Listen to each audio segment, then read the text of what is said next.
Bismillah, Assalamualaikum. Lahan pemakaman bekas tumbal pesugihan dikisahkan Om Ras. Tony FS membacakannya untuk teman-teman di sini. Nama dan tempat dalam cerita ini sudah disamarkan, dan jika ada kesamaan nama dan tempat, Om Ras minta maaf. Sebelum kita masuk ke selengkapnya, alangkah baiknya kita berdoa dulu. A'udzu bikalimatillahi tammati min syarri. Bismillahirrahmanirrahim. La yadurru ma'asmi syafil ardi wa la fis sama'. Wa huwas samiul alim. Allahumma sholli ala sayyidina Muhammad sallallahu alaihi wasallam. Ini dia selengkapnya. Lahan pemakaman bekas tumbal pesugihan. Malam itu, Ayu masih bergelut dengan pekerjaannya. Ia berusaha melakukan yang terbaik untuk pekerjaan yang selama kurang lebih 4 tahun ini sudah ia jalani. Dan memang beberapa bulan terakhir ini, tempat ia bekerja mengalami penurunan dan kemungkinan besar akan bangkrut. Maka dari itu, banyak sekali karyawan-karyawan yang diberhentikan dengan uang pesangon yang tidak seberapa. Ayu tidak ingin terjadi hal buruk itu pada dirinya, karena mengingat susahnya mencari pekerjaan di zaman sekarang. Temannya yang lulusan kuliah pun masih menganggur sampai sekarang. Lalu bagaimana nasibnya Ayu yang hanya lulusan SMP? Suatu keberuntungan yang harus ia pertahankan, bisa masuk ke perusahaan tempatnya bekerja itu. Dan hal itulah yang sekarang Ayu lakukan, mempertahankan pekerjaannya yang sudah diambang pintu. Sesekali Ayu menghela nafas panjang. Rasa kantuk yang menyerangnya coba ia hiraukan dan tetap fokus pada kerjaan. Dari kejauhan lama-lama terdengar suara langkah kaki menuju ke ruangannya. Ayu menunggu-nunggu, siapa kira-kira yang datang di tengah malam seperti itu? Seorang wanita cantik berusia 40 tahunan terlihat berdiri di depan pintu, tersenyum ke arah Ayu, yang pada saat itu juga tengah melihat ke arah si wanita cantik. "Belum pulang yuk?" tanya si wanita cantik sembari berjalan mendekat ke arah Ayu. Langkah kakinya di atas lantai menciptakan suara yang cukup bagus di telinga Ayu. Tuk, tuk, tuk. "Belum bu, masih ada pekerjaan yang harus saya kerjakan," jawab Ayu. "Saya beruntung memiliki karyawan sepertimu, Ayu," ucap si wanita cantik sambil menghela nafas berat. "Tapi sayang, tempat ini sebentar lagi akan berpindah tangan dan fungsi yuk. Malam ini adalah malam terakhir kamu dan saya ada di sini," lanjut si wanita cantik. Raut wajahnya nampak sangat sedih dan murung. Ayu dapat merasakan perasaan si wanita cantik itu. Bagaimana tidak sedih? Usaha yang ia rintis dari awal malah hancur dikarenakan satu atau dua orang yang iri padanya, lalu menghalalkan segala cara untuk meruntuhkan usaha si wanita cantik. "Iya bu, saya mengerti. Semoga ibu bisa melewati semua ini dengan sabar. Saya yakin suatu saat ibu pasti bisa membangun semuanya kembali," ucap Ayu. Tak terasa air matanya juga ikut menetes. "Terima kasih yuk. Saya doakan kamu cepat dapat pekerjaan lagi yuk," isak si wanita cantik seraya memeluk erat tubuh Ayu. Lalu setelah puas menangis, si wanita cantik itu mengeluarkan sebuah amplop putih dan menyerahkannya pada Ayu. Ayu menolak, namun si wanita terus saja memaksa. "Hanya ini yang bisa saya berikan untuk karyawan terbaik sepertimu. Jumlahnya tidak seberapa banyak dibandingkan pengabdianmu selama ini di sini. Terima kasih banyak Ayu," ujar si wanita cantik. Ayu menyeka air matanya dan menerima amplop itu. Sebelum pergi, Ayu kembali memeluk bosnya. Bos yang sangat baik dan ramah pada karyawannya. Ayu berjalan keluar. Di tangannya ada beberapa barang dan sebuah tas terselempang di bahunya. Saat ia menuruni anak tangga, tiba-tiba terasa hembusan angin menyapu tengkuknya. Ayu seketika menghentikan langkahnya dan perasaan aneh mulai terasa. Saat ia sampai di bawah dan ingin membuka pintu keluar, entah dari mana sesuatu terjatuh di depannya dari atas. Mata Ayu melotot. Dadanya terasa nyeri dan sesak. Nafasnya berat saat melihat sesuatu yang terjatuh dari atas itu. sebuah tubuh terjatuh terlungkup dengan kaki yang patah dan kepala dipenuhi darah. Itu adalah si wanita cantik yang merupakan bosnya Ayu. Seketika setelah sadar dengan apa yang dilihatnya, Ayu berteriak histeris hingga satpam yang berada di pos jaga depan berdatangan. Mereka begitu tak menyangka akan apa yang mereka lihat. Seorang bos yang begitu baik dan peduli pada karyawannya malah berbuat nekat dan melakukan bunuh diri. Seorang satpam itu dengan cepat memeriksa denyut nadi si wanita cantik untuk beberapa saat kemudian. "Cepat panggil ambulan!" teriaknya. Dengan tangan yang gemetar, Ayu mencoba mengambil handphonenya. Namun mungkin karena terlalu gugup, Ayu malah tidak bisa menemukan handphonenya. Untungnya satpam yang lain langsung bertindak cepat untuk menghubungi ambulan. Sekitar beberapa saat kemudian, sirine ambulan terdengar mendekat, memecah keheningan malam itu. Petugas mobil ambulan tersebut langsung bergerak cepat memindahkan tubuh si wanita cantik ke dalam ambulan. Ayu juga berada di sana. Ia tak henti-hentinya menangis dan berdoa. Sesampainya di rumah sakit dan baru saja akan keluar dari ambulan, Ayu tiba-tiba terjatuh tak sadarkan diri. Saat ia siuman, ternyata dirinya sudah berada di ruangan rumah sakit. Saat ia keluar dari ruangan tersebut, ternyata di luar sudah ada banyak keluarga dari si wanita cantik yang sedang menunggu, dan beberapa terlihat menangis. Tidak berapa lama kemudian, dokter mengabarkan bahwa si wanita cantik sudah meninggal beberapa saat yang lalu.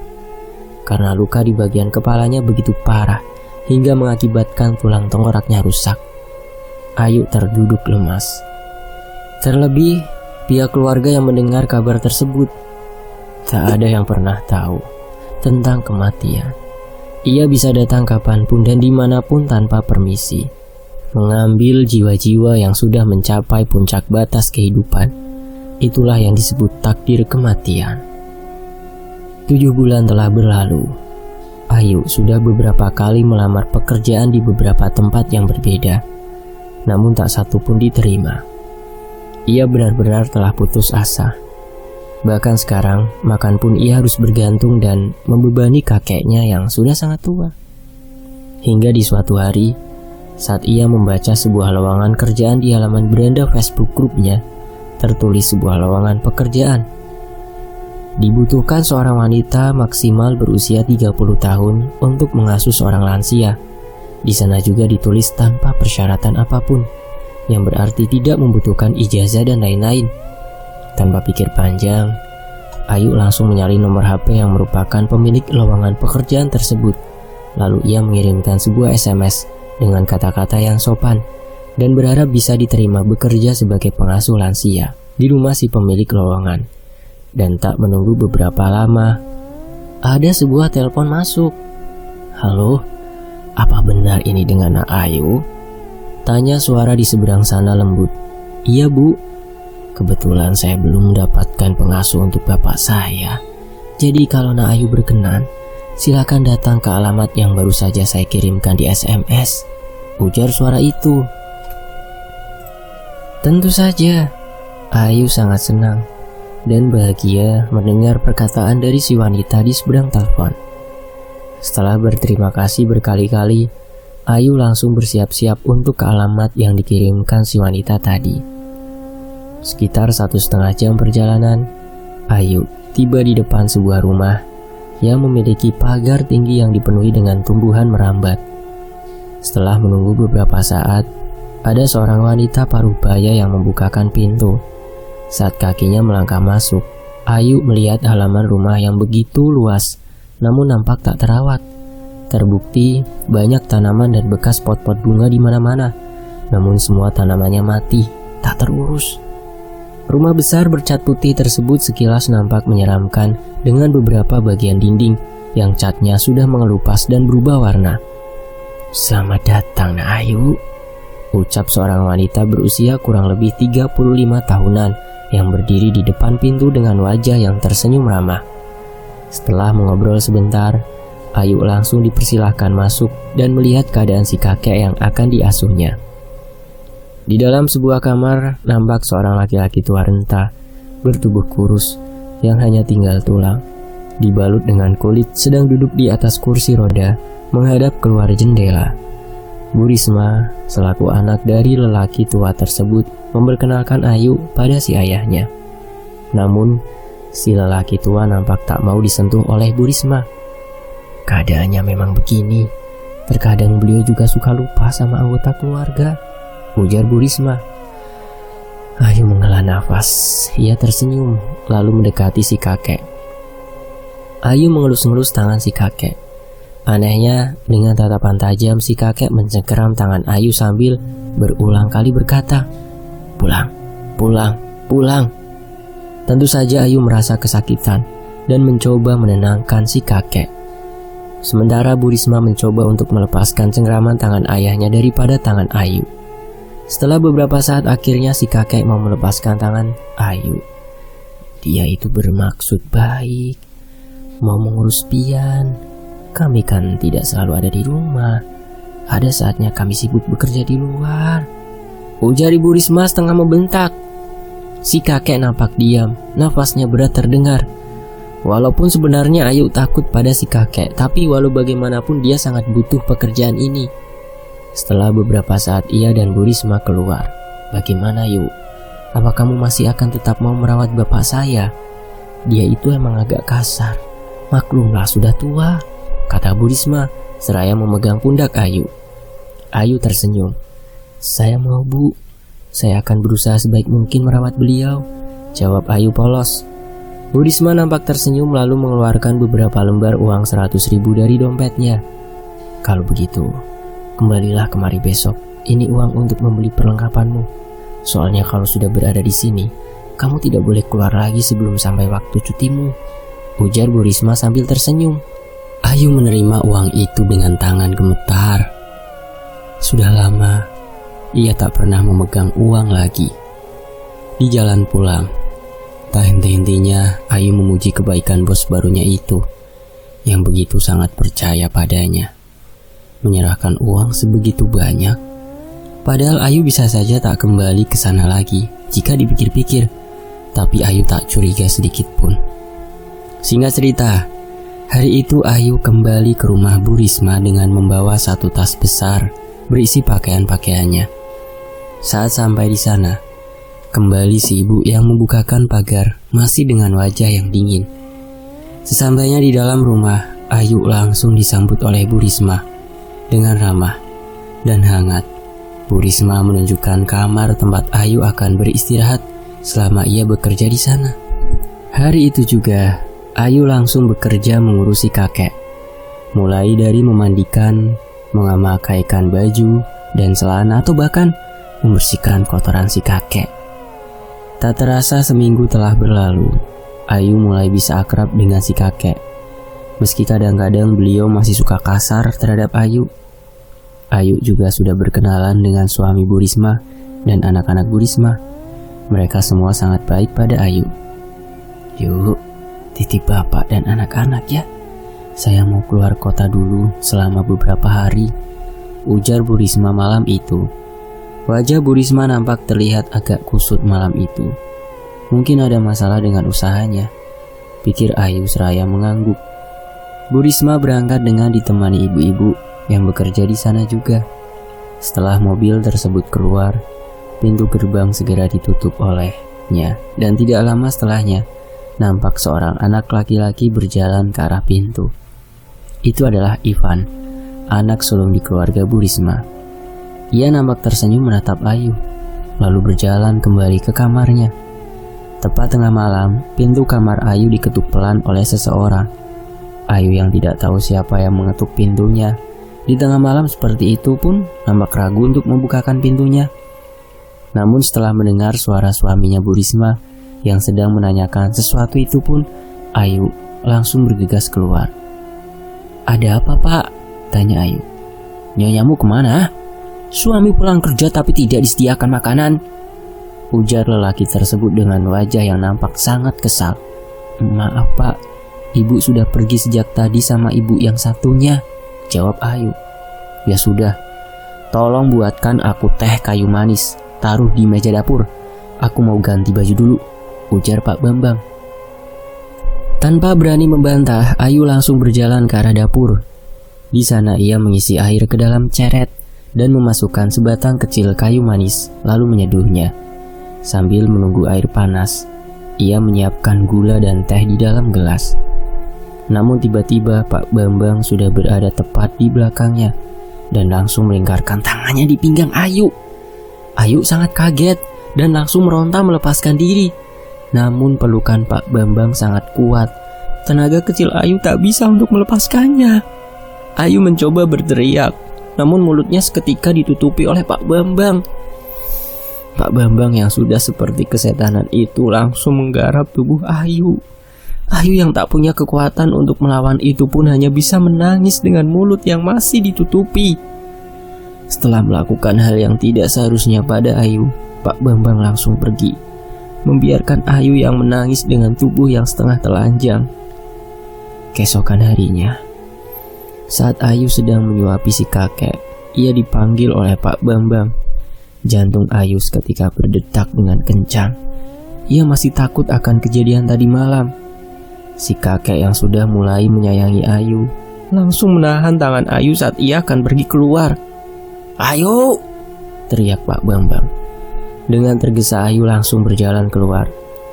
"Jangan beritahu apa yang terjadi tadi malam pada Risma. Jika sampai kau memberitahukan itu semua, saya tidak akan segan-segan memecatmu dari pekerjaan ini. Mengerti?"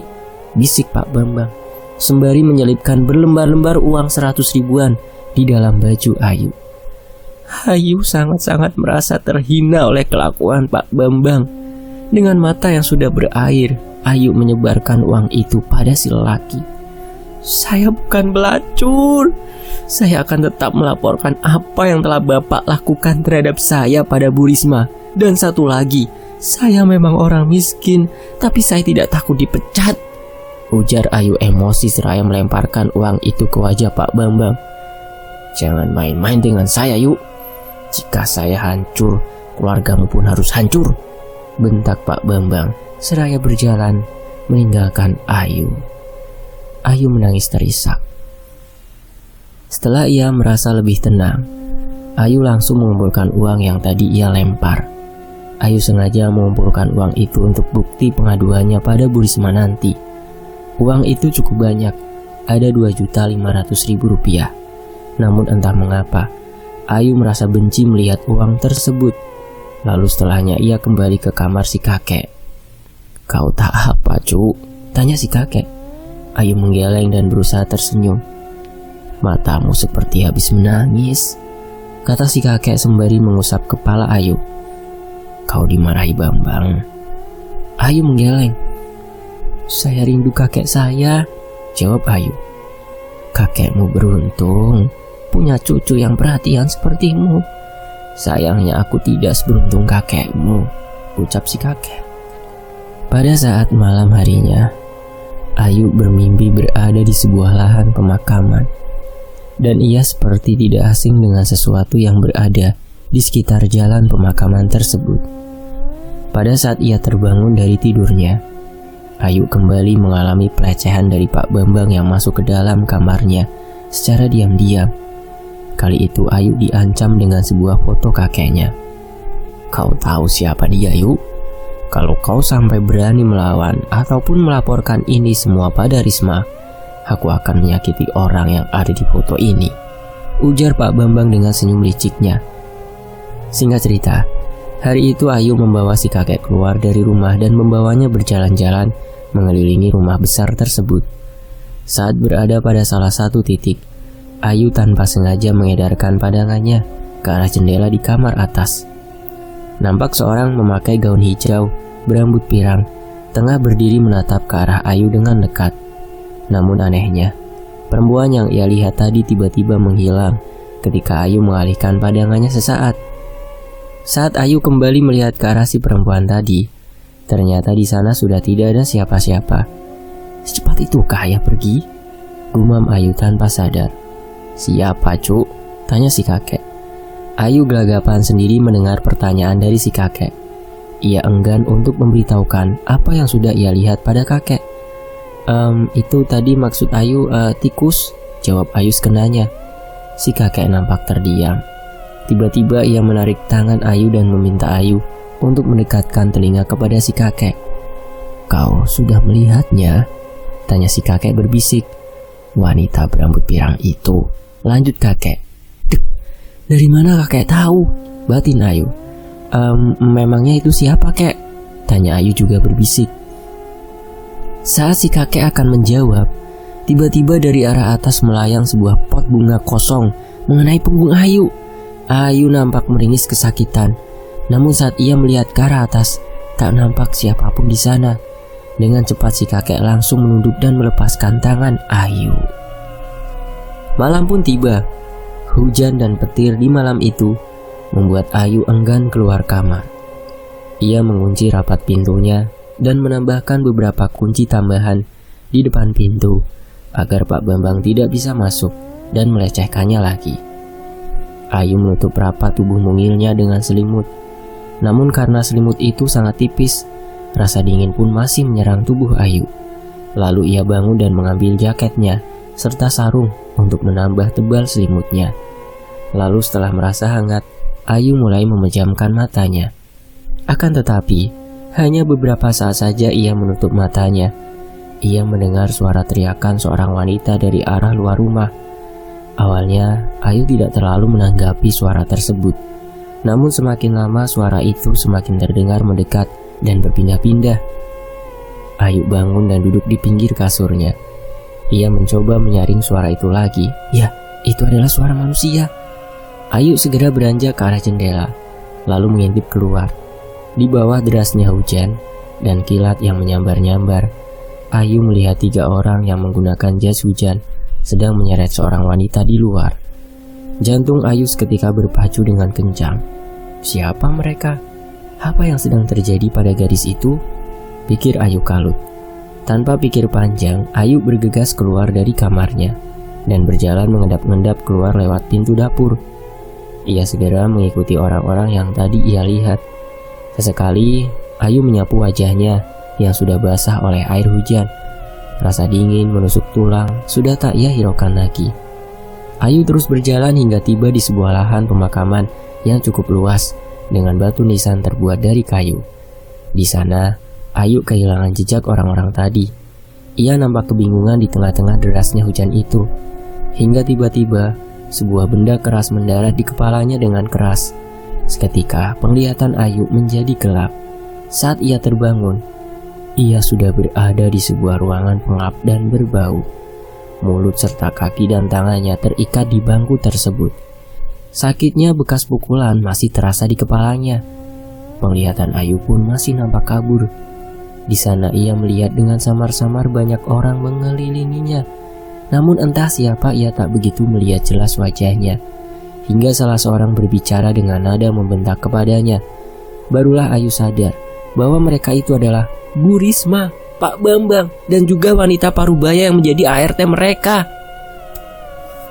"Sudah diberi pekerjaan, tapi malah kau lebih tertarik dengan apa yang kami kerjakan. Dasar pelacur! Dengar perempuan sundal, gara-gara kau sudah tidak perawan, aku terpaksa menumbalkan adikku," ujar Bu Risma yang seketika membuat jantung Ayu seakan terhenti. Tiba-tiba sebuah tamparan dan tendangan juga pukulan mendarat di tubuh Ayu tanpa ia bisa melawan. Rasa sakit yang teramat sangat, apalagi ketika salah satu di antara mereka meremas dengan keras payudara Ayu. Rasa nyeri yang teramat sangat membuat Ayu berteriak dan menangis jadi-jadinya. Siksaan tidak hanya sampai di situ. Berkali-kali Ayu dipukul menggunakan kayu di bagian kakinya sampai berdarah. "Dia yang memperkosaku, dia yang telah merenggut keperawananku," teriak Ayu. "Siapa?" bentak Bu Risma seraya menjambak rambut Ayu hingga banyak rambutnya yang tercabut paksa. "Suamimu, dia bajingan, bangsat!" teriak Ayu bergetar, menahan sakit di sekujur tubuhnya. Siksaan terhadap Ayu terhenti. Kini terlihat Bu Risma mengamuk dan menyerang suaminya, hingga perkelahian kedua pasutri itu pun tak dapat dilerai lagi oleh si ART. Dan semuanya kembali menjadi gelap. Cuk, bangun ini kakek," ujar seseorang berusaha menyadarkan Ayu. yang masih pingsan akibat siksaan tadi. Ayu membuka matanya pelan. Walaupun tidak begitu jelas wajahnya, namun Ayu tahu siapa yang berada di hadapannya itu. Kasihan kamu, Cu. Kakek akan membebaskanmu. Ayo bangun, sadar, ucap si kakek. Kenapa kakek ada di sini? Bukannya kakek tidak bisa jalan? Ujar Ayu sambil sesekali meringis. Nanti kakek ceritakan, tapi tidak sekarang. Sekarang aku harus membawamu keluar dari lingkaran setan ini, ujar si kakek memapa Ayu. Ayu tak menyangka kalau kakekku itu ternyata sangat sehat. Berarti selama ini mereka hanya berakting atau apa? Haruskah aku percaya pada kakek ini? Batin Ayu terus mengeluarkan pertanyaan yang ia sendiri pun tak mampu menjawabnya. Gawat, mereka rupanya sudah berbaikan, gumam si kakek saat melihat dua orang yang berjalan dari kejauhan. Kakek itu segera membantu Ayu untuk bersembunyi dan berjalan mengelilingi pemakaman menuju jalan keluar. Ayu yang masih lemas dan kesakitan akibat siksaan dan pukulan tadi, ia melihat banyak sekali orang-orang yang berjajar di sana. Siapa mereka? Tanya Ayu pelan. Tidak ada siapa-siapa, kita hanya berdua, jawab si kakek dengan suara yang sudah terdengar kelelahan. Cahaya sinar mulai terlihat dan langkah kaki si kakek yang membawa Ayu itu pun langsung dipercepat. Akhirnya, setelah melewati perjalanan yang cukup menegangkan, mereka berdua berhasil keluar dari pemakaman. Si kakek langsung membawa Ayu berjalan ke arah rumah. Dan singkatnya, di depan rumah pintu pagar sudah terbuka dan Eva nampak sudah duduk di belakang setir sebuah mobil kijang tua milik si kakek. Kakek membantu Ayu masuk dan ia juga ikut masuk. Lalu, mobil itu meluncur ke jalanan dengan cepat. Sekilas Ayu kembali melihat sesosok perempuan berambut pirang lagi. Singkatnya, mereka sampai di sebuah penginapan yang hampir roboh. Dan si kakek juga Evan membantu Ayu untuk keluar dan membawanya masuk ke dalam penginapan tersebut. Sesampainya di dalam kamar, si kakek meminta Evan untuk membelikan Ayu obat-obatan di luar. Lalu setelah Evan pergi, kakek mulai menceritakan semuanya pada Ayu. Wanita yang kau lihat itu adalah sosok hantu pesugihan itu, Cu. Jika dia sudah sering menampakkan wujudnya, maka tidak lama lagi penumbalan akan dilakukan. Jika tidak, maka kekayaan yang kami miliki akan musnah dalam sekejap, ujar si kakek memulai ceritanya. Aku yang memulai semua ini. Aku yang menciptakan kesesatan untuk anak-anakku. Mereka hanyalah korban dari keserakahanku. Aku harap kau mau memaafkan mereka, Cu. Yang harus disalahkan atas semua ini adalah aku. Aku sudah sangat banyak menumbalkan para gadis. Dan orang yang kau ketahui sebagai pembantu itu adalah dukun yang sedari dulu membimbingku. Karena aku sudah tidak mau lagi melakukan itu semua, maka dia menghasut agar anak-anakku yang meneruskannya. Bertahun-tahun aku diancam dan disuruh berpura-pura lumpuh untuk menarik minat para gadis yang mencari pekerjaan. Maafkan aku, Cu. Aku diancam. Mereka mengancam akan membunuh anak bungsuku, yaitu adiknya Risma, dan menumbalkannya pada makhluk sialan itu, Yu. Aku tidak kuasa menolak, karena aku tahu ancaman itu memang akan benar-benar terjadi jika aku salah dalam berbuat. Tapi malam ini ia dibunuh dan dijadikan tumbal oleh kakaknya sendiri, ujar si kakek terisak. Betapa kaget dan terpukulnya Ayu mendengar pengakuan dari si kakek. Ia benar-benar tak menyangka bahwa ia akan dijadikan tumbal. Tapi Ayu tak menyalahkan si kakek, walau ia sempat benci, karena Ayu juga memiliki rahasia terbesar dan tergelap dalam hidupnya yang harus ia bawa sampai mati. Beberapa saat kemudian, Evan datang membawa sekantong obat-obatan. Ia juga membelikan Ayu minuman agar Ayu bisa lebih tenang. Cucuku ini dia sangat berbeda dari orang tuanya, Yu, ucap si kakek. Setelah luka-luka Ayu diobati, si kakek berpamitan untuk pergi. Sebaiknya kakek ikut kami saja, ujar Ayu saat kakek akan pergi. Tidak, Yu, aku yang memulainya, maka aku pula yang akan mengakhirinya. Jika malam ini merupakan pertemuan kita yang terakhir. Kakek benar-benar minta maaf telah menjebakmu, Yuk. Kakek sangat menyayangi kalian berdua, kata kakek. Dada Ayu seketika sesak. Ia tak mampu lagi membendung air matanya. Untuk pertama dan mungkin terakhir kalinya, mereka bertiga berpelukan erat.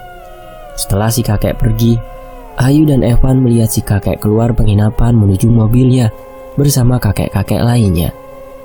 Itu siapa, Van? Tanya Ayu. Itu kakek Amin, sahabat kakek. Beliau pemilik penginapan ini, jawab Evan dengan wajah yang nampak kalut. Baru setengah jam mereka berdua tinggal. Tiba-tiba Ayu merasa sangat khawatir pada si kakek. Ayu membangunkan Evan yang sedang tertidur duduk di sebelahnya. Van, bangun. Aku khawatir dengan kakek. Apakah tidak sebaiknya kita menyusul kakek? Ujar Ayu yang bagian mata dan wajahnya sudah mulai membengkak. Aku tidak mau kedatangan kita ke sana malah mengganggu fokus kakek. Aku yakin beliau pasti aman bersama kakek, Amin, jawab Evan. Ayu menghela nafas panjang. Pikirannya saat itu benar-benar kacau. Bagaimana kalau mereka menyakiti keluargaku, Van? Tanya Ayu mulai kepikiran. Karena emang ia sempat diancam oleh Pak Bambang, ayahnya Evan. Jika ia menolak atau mengadu tentang pelecehan itu, maka kakek Ayulah yang akan menerima akibatnya. Nafas Ayu seketika naik turun, mengingat betapa ia sangat menyayangi kakeknya itu. Ayu memukul-mukul lantai karena kesal dan bingung dengan apa yang harus ia perbuat. Tenang, kurasa mereka tidak akan tahu secepat itu tentang keluargamu. Walaupun kemungkinannya ada, tapi ya pasti itu membutuhkan waktu. Tidak malam ini. Kita masih punya waktu untuk berbuat sesuatu. Jadi lebih baik sekarang kita tunggu saja kabar dari kakek, ujar Evan. Ayu menangis. Lalu bagaimana kalau ayahmu tahu tentang kakekku? Aku pernah diancam saat itu. Ayahmu Pak Bambang menunjukkan gambar kakekku. Dia tahu di mana kakekku, keluargaku. Diancam apa? Masalah tumbal itu? Tanya Evan. Saat dia memperkosa aku, ujar Ayu tanpa sadar. Evan menatap lekat pada Ayu. Nampak ia mengepalkan tangannya. Biadab! Aku tidak punya keberanian untuk melawan Van. Aku... isak Ayu. Tak disangka Evan malah memeluk Ayu. Dia ikut menangis. Lalu tak beberapa lama, Evan melepaskan pelukannya. Aku akan menyusul kakek, kata Evan. Aku ikut ya. Tidak, sebaiknya kamu di sini saja. Di sini lebih aman. Tapi Ayu tetap bersikeras ingin ikut. Akhirnya, mau tak mau Evan mengiyakan dan mereka berdua keluar dari kamar menuju ke sebuah ruangan di penginapan tersebut. Setelah membongkar dan mengacak-acak semua barang yang ada di sana, akhirnya Evan menemukan sebuah kunci motor. Lalu ia menarik tangan Ayu untuk menuju ke parkiran. Nampak sebuah motor bermerek Astrea terparkir di sana. Evan segera mencocokkan kuncinya pada motor tersebut. Lalu, setelah motor berhasil dihidupkan, keduanya pun berangkat. Lampu motor itu menyibak gelapnya malam dan hujan yang masih nampak turun, meski tak sederas tadi. Di tengah jalan, saat Evan memacu laju motornya, tiba-tiba mereka berdua melihat seorang wanita sedang berdiri di tengah jalan.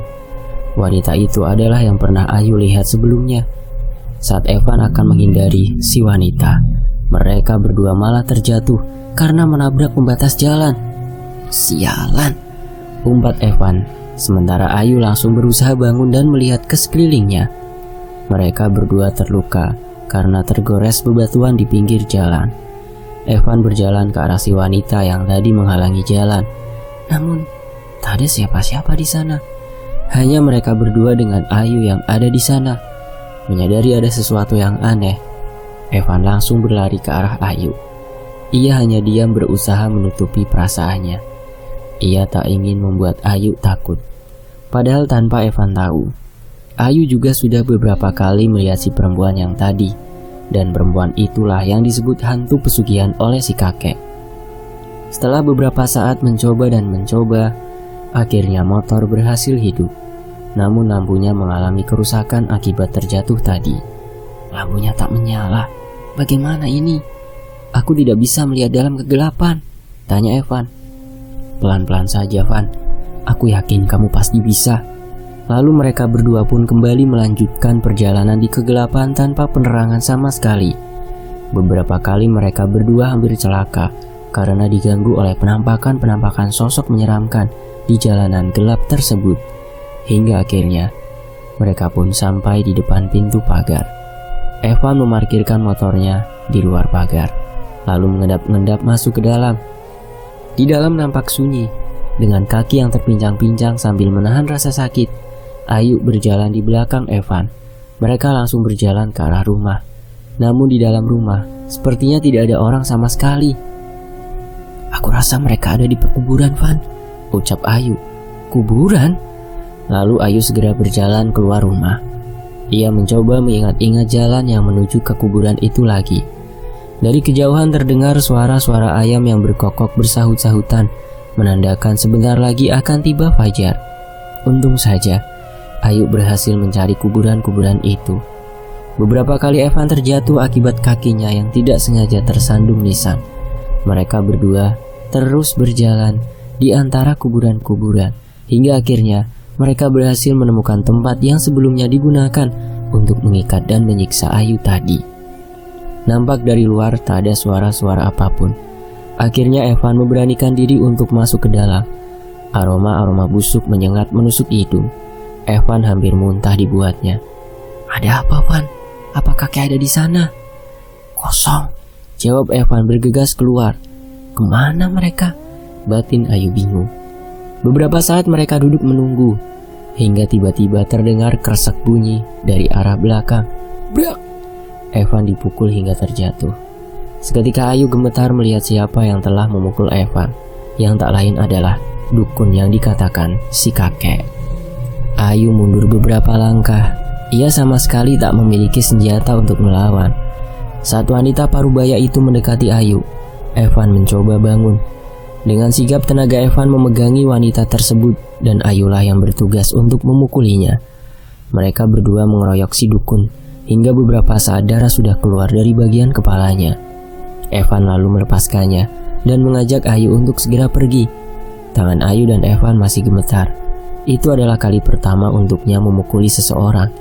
Saat akan pergi, Evan kembali tersandung. Namun kali ini bukanlah batu nisan yang membuatnya jatuh. Ada sesosok tubuh yang terbaring di sana. Dalam kegelapan, mereka berdua mencoba memeriksa apakah orang itu masih hidup atau sudah mati. Hingga mereka tak menyadari, sosok perempuan berambut pirang itu berdiri tak jauh dari mereka. Saat Evan menyadari hal itu, rupanya ia sudah terlambat dan sosok perempuan itu sudah mulai mendekat ke arah mereka. Evan mencoba menarik tangan Ayu. Namun saat ia kembali jatuh karena tersandung, batu nisan tangan Ayu pun terlepas. Beriringan dengan itu, sosok perempuan tadi menghilang. Ayu meraung-raung entah kenapa. Suara Ayu pun telah berubah. Ia mengelus kepala Evan lalu pergi. Evan mencoba mengikuti Ayu kemana pergi, dan ternyata langkahnya mengarah ke salah satu jalan. Dan jalan itu mengharuskan mereka memanjat pagar pembatas untuk sampai ke jalan yang berada di luar pagar. Evan yang awalnya takut untuk memanjat, akhirnya memberanikan diri, meski ia nampak sangat kesulitan saat Evan masih fokus pada pijakan kakinya. Anehnya, Ayu sudah berada di luar pagar, dan ia terus berjalan meninggalkan Evan. Meski ketinggalan, begitu sampai di bawah, Evan langsung berlari mengikuti Ayu. Matahari terasa lambat sekali untuk terbit. Ternyata Ayu berjalan ke sebuah rumah di sana. Rumah itu berbentuk aneh dan hanya mempunyai penerangan berupa lampu pelita. Tanpa ragu, Ayu masuk ke dalam. Dan benar saja, di sana ada seorang perempuan yang terikat. Ayu melepaskan ikatannya dan menyuruh perempuan itu untuk pergi. Sementara itu ia langsung berjalan ke atas loteng rumah itu. Ternyata di sana si kakek sudah terbunuh dan Pak Bambang yang masih memegangi kapak. Ayu berjalan masuk dan menyerang Pak Bambang. Lelaki itu mencoba melawan, namun kekuatan tubuh Ayu lebih besar darinya. Mendengar suara ribut-ribut dan beberapa gebrakan kaki di loteng, Evan pun memberanikan naik, takut terjadi apa-apa pada Ayu. Ternyata ia melihat Ayu yang tengah berusaha membunuh ayah Evan. Awalnya Evan ingin menolong ayahnya, namun kemudian ia urungkan niat itu. Lalu setelah itu Ayu berkata, "Namaku Kemuning. Dulu aku sama sepertimu, tapi mereka telah menjadikanku seperti ini," ucap Ayu yang dirasuki. Evan tak mengerti arah pembicaraan Ayu, tapi saat ia akan bertanya, nampak tubuh Ayu mengejang. Evan ragu saat ingin mendekati Ayu. Ia juga melihat kakeknya yang sudah meninggal. Di sampingnya ada ibunya, Bu Risma. "Kamu tidak apa-apa?" ujar Evan. Tiba-tiba Ayu tersedak, lalu memuntahkan sesuatu yang menggumpal keluar dari tenggorokannya. Ayu kembali tersadar. Ia langsung meracau tak karuan dan sangat syok setelah melihat si kakek sudah meninggal bersama anak dan menantunya. Ayu tak menyangka semuanya akan menjadi seperti ini. Dengan dibantu oleh Evan, mereka berdua turun dari loteng. Di luar rumah, nampak matahari pagi sudah muncul dan menyinari tempat itu dari balik pepohonan. Di sana juga ada perempuan yang sebelumnya terikat dan dibebaskan oleh Ayu tadi. Mereka bertiga saling bertukar senyum dan berjalan dengan tertatih keluar dari tempat aneh tersebut. Saat sampai di depan pagar pembatas, Evan melihat bahwa ternyata pagar itu memiliki pintu. Ia sama sekali tak menyadarinya saat malam dan mengikuti Ayu. Evan tertawa kecil, namun sesaat tawanya hilang karena Ayu dan perempuan yang tadi sama sekali tak tertawa malah memandangi Evan dengan tatapan bingung. Maaf, ucap Evan. Pintu pagar tersebut dibuka.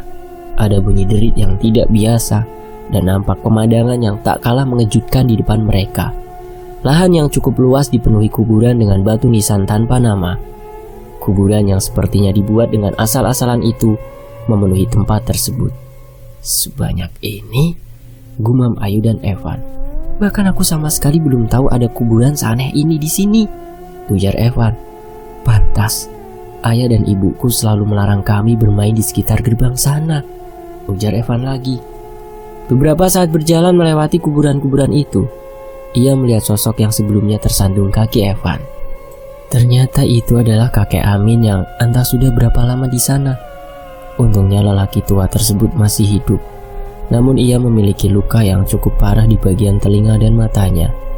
Evan yang memang masih cukup kuat langsung menolong si kakek untuk bangun dan membawanya keluar dari area pemakaman.